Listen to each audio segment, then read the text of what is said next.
Mungkin Mas Firman mungkin Yang live mana? Yang live? Saya live ini. Oh, live ya, oke. Mas Firman mungkin mengenai kan kemarin sedang ramai soal rekening BCA-nya Nikita Mirzani ya. Mungkin terkait itu kan dibuka di persidangan tanpa sepengetahuan dari pemilik rekeningnya. Nah, mungkin apakah itu diperbolehkan atau seperti apa mungkin bisa Oke, selamat malam. Saya Dr. Firman Chandra, saya advokat dan kepala atau ketua program studi Magister Ilmu Hukum UNMA. Hak dari sesi kesaksian, sekarang seksi kesaksian dari jaksa penuntut umum. Semua saksi yang dihadirkan oleh jaksa penuntut umum adalah saksi yang sudah diklarifikasi oleh penyidik pada saat penyelidikan dan atau penyidikan. Jadi dihadirkan lagi di dalam persidangan.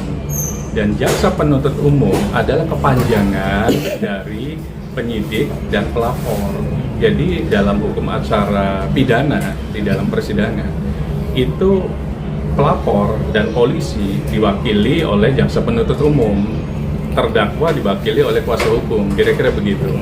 Sah-sah saja jaksa penuntut umum menghadirkan siapapun, pasti sudah melewati sebuah tahapan-tahapan. Kalau memang perbankan, pasti sudah di BAP juga waktu penyidikan. Kemudian pasti sudah ada permohonan ke kepolisian, dari kepolisian ke perbankan, PPATK dan lain-lain untuk menghadirkan saksi fakta. Supaya apa? Kesesuaian fakta antara bukti transfer, bukti rekening koran, bukti tabungan dikuatkan dengan kesaksian fakta. Jadi itu adalah hak dari jaksa penuntut umum menghadirkan siapapun dari banknya.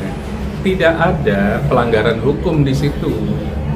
Tinggal nanti sesi dari kuasa hukum hadirkan saksi yang berkualitas juga, sehingga proses persidangan itu betul-betul menjadi sebuah tukar tambah intelektual, argumentasi akademis antara jaksa penuntut umum, majelis hakim, dan kuasa hukum. Dan yang ditanya adalah saksi. Tidak boleh jaksa penuntut umum menanya ke kuasa hukum menanya ke jaksa penuntut umum atau ke majelis hakim. Fokus kepada saksi yang dihadirkan masing-masing pihak. Kalau memang di situ saksinya adalah orang perbankan, jelaskan, tanyakan, misalnya bukti permohonan dari kepolisian mana, bukti permohonan untuk dihadirkan di persidangan dari jaksa penuntut umum mana. Itu sebenarnya fokus di dakwaan, jangan melebar meluas ke pasal-pasal lainnya. Pasal yang didakwakan itu adalah pasal berat, ada pengancaman, ada pemerasan, ada undang-undang ITE, ada undang-undang TPPU, itu ancamannya berat ya. Fokus saja di sana, bangun narasi akademis supaya bukti material itu bukti yang dihadirkan, baik dokumen ataupun saksi, itu saling dikuatkan atau saling dilemahkan. Kalau memang dihadirkan oleh JPU adalah perbankan, tanyakan hal-hal yang sifatnya memberatkan dia, bukan bertanya ke substantif non pokoknya gitu loh. Kenapa diobrak-abrik dan lain-lain? Karena kalau memang begitu itu pasal lain saja. Bikin LP, bikin somasi itu sah secara hukum, tidak perlu mencampur adukan pasal-pasal yang sudah dibacakan oleh jaksa penuntut umum, karena ada sesi yang namanya sesi tuntutan, sesi pledoi, masukin di situ.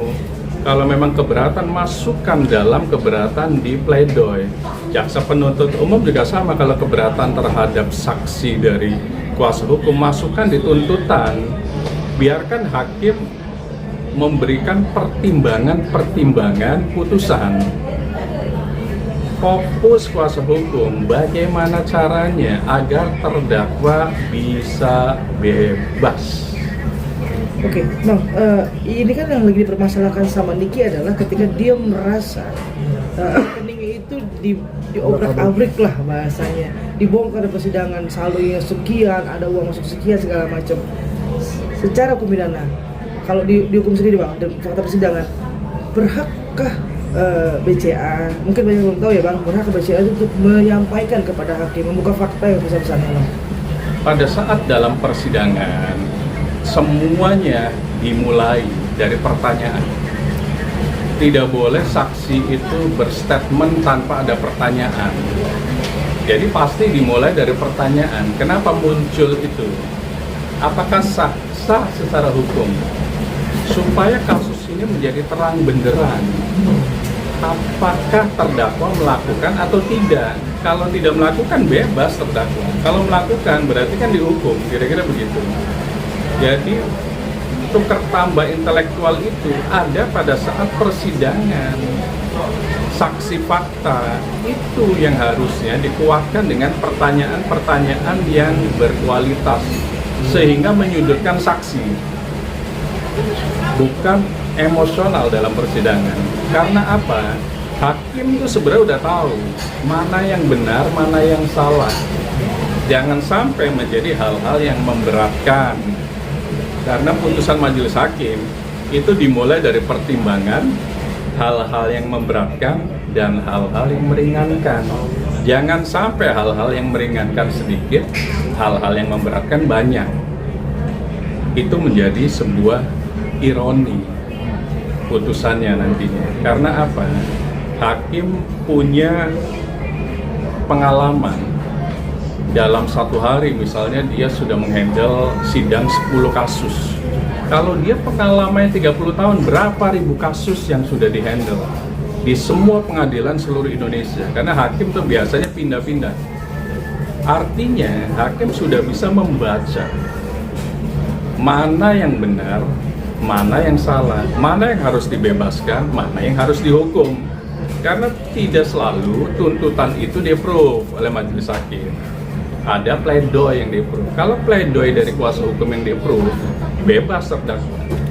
Tapi kalau tuntutan JPU yang di-approve oleh majelis hakim, berarti dihukumlah terdakwa. Jadi fokus sekarang jangan melebar ke pasal-pasal lainnya. Fokus saja kepada dakwaan. Dakwaannya apa? Fokus di situ. Dengan menghadirkan alat bukti yang berkualitas, nanti saatnya kuasa hukum diberikan sesi itu. Ini kan masih sesi JPU. Itu sebenarnya. Jadi kan dulu sebentar ya, Mas Melji. Mohon maaf Bang, tapi gini, siapapun kan jika dibutuhkan, instansi apapun jika dibutuhkan itu kan bisa kan emang menjadikan saksi ya. Katakanlah saat ini kan perbankan. Nah, mungkin bisa tahu guys Bang, boleh tahu guys Bang urutannya bahwa ini harus polisi dulu, nanti prosedurnya izin ke BI dulu atau seperti apa sih Bang? Jadi hukum acara pidana pada saat sudah di BAP oleh penyidik, kalau kasus ini lanjut ke tahap 2 dan lanjut ke persidangan, berarti saksi yang ada dalam BAP tersebut, baik penyelidikan atau penyidikan, akan dihadirkan kembali di dalam persidangan. Namun bisa jadi ada tambahan-tambahan, bisa jadi. Tapi mayoritas, mungkin 90%, itu saksi yang dihadirkan di persidangan adalah saksi-saksi yang sudah di BAP pada saat di kepolisian. Karena apa? Untuk menguatkan dugaan adanya tindak pidana yang didakwakan tersebut. Jadi fokus di situ, bukan melebar kemana-mana. Jadi saksi ini adalah saksi fakta. Makanya kuatkan, bantah dengan saksi-saksi yang dihadirkan oleh kuasa hukum nantinya. Supaya hal-hal yang didakwakan itu bisa menjadi lemah. Jadi jangan melebar ke pemalsuan dan lain-lain karena tidak ketemu gitu. Itu LP yang berbeda. Kalau memang betul ada pemalsuan, bikin LP lain. Ini fokusnya adalah pengancaman, pemerasan, undang-undang ITE dan TPPU. Fokus di situ, kuatkan alat bukti dengan menghadirkan dokumen saksi dan saksi ahli. Tadi kan berbicara soal somasi dan melaporkan ya. Berarti hal-hal yang lainnya itu seperti kayak melanggar keamanan, kalau itu berkas koran yang dianggap oleh Nikita sendiri, berarti itu bisa membuat LP lagi, berarti bisa terkait hal tersebut. Iya, kalau memang bisa somasi atau LP itu tanda kutip diterima oleh penyidik menjadi sebuah dugaan tindak pidana, ya berarti kan lanjut juga. Maksud saya sekarang sidang bukan sidang korupsi, bukan sidang pemalsuan, bukan sidang KDRT, bukan sidang hal-hal yang sifatnya non dakwaan. Kenapa nggak fokus di situ saja? Supaya apa? Kebenaran materialnya bisa digali. Apakah terdakwa melakukan tindak pidana yang didakwakan atau tidak gitu. Fokus di situ. Kalau melebar itu bagaimana? Karena sejatinya di hukum acara dakwaan itu sudah mengunci. Pada saat dakwaan sudah dibacakan, tersangka statusnya berubah menjadi terdakwa. Terdakwa akan diputus menjadi terpidana misalnya. Itu kan prosesnya ada. Tidak boleh lagi nambah pasal korupsi, pasal pencurian, dan lain-lain. Kalau memang ada dugaan-dugaan, bikin LP baru saja, misalnya, gitu, supaya diproses di sidang berikutnya, di sesi berikutnya, tapi bukan di sesi yang sudah dibacakan dakwaannya. Nah, disitulah harusnya kuasa hukum, jaksa penuntut umum, itu hanya fokus di situ saja.